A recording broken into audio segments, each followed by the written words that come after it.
Hi, good morning guys, mga kapatid, mga kapaiting ko, kumusta kayo? Kumusta naging araw nyo? Sa akin, masasabi kong okay lang.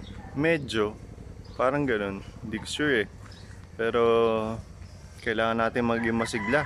Ayun na yung araw, lumabas na. Alas 8 na rin kasi. Late na rin siya kung lumabas. Pero sasamantalahin ko yan kasi nandiyan siya eh. So paano? Tara, naglalakad na tayo.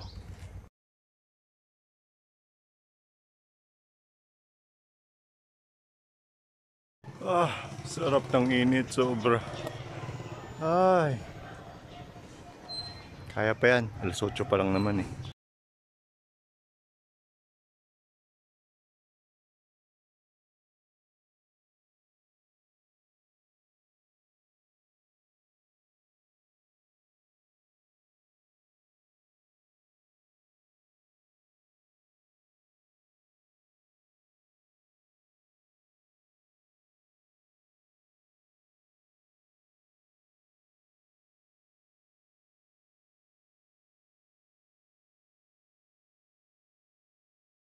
Hi guys, nakatapos na ako ng isang ikot ko.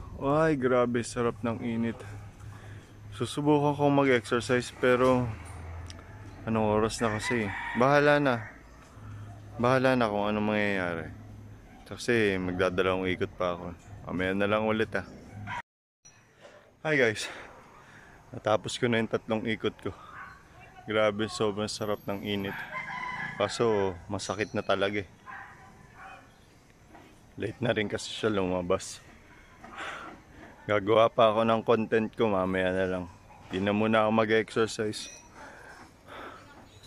Kasi basta hindi na muna ako mag-exercise. Siguro 1 linggo hindi mag-exercise. May pinagdadaanan lang.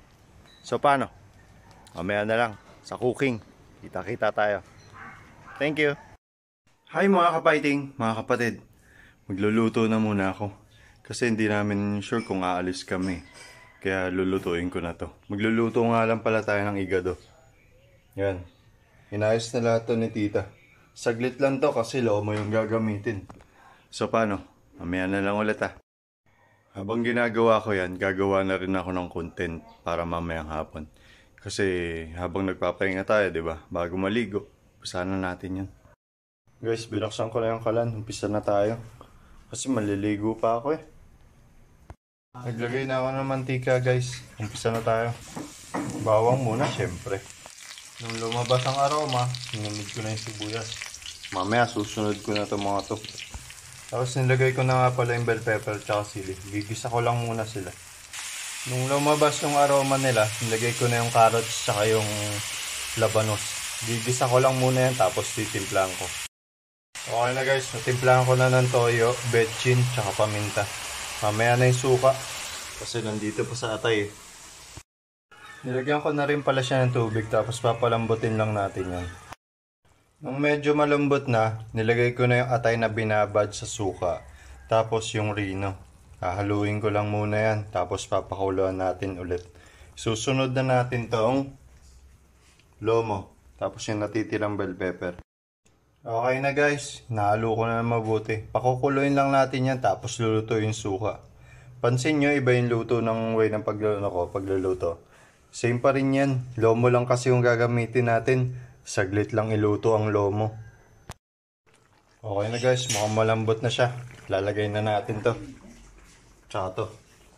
Okay na guys, hahaluin ko lang. Tapos tatakpan ko muna naman 5 minutes. So paano guys? Nakaluto na tayo. Yan o. Yummy! Saglit lang, di ba?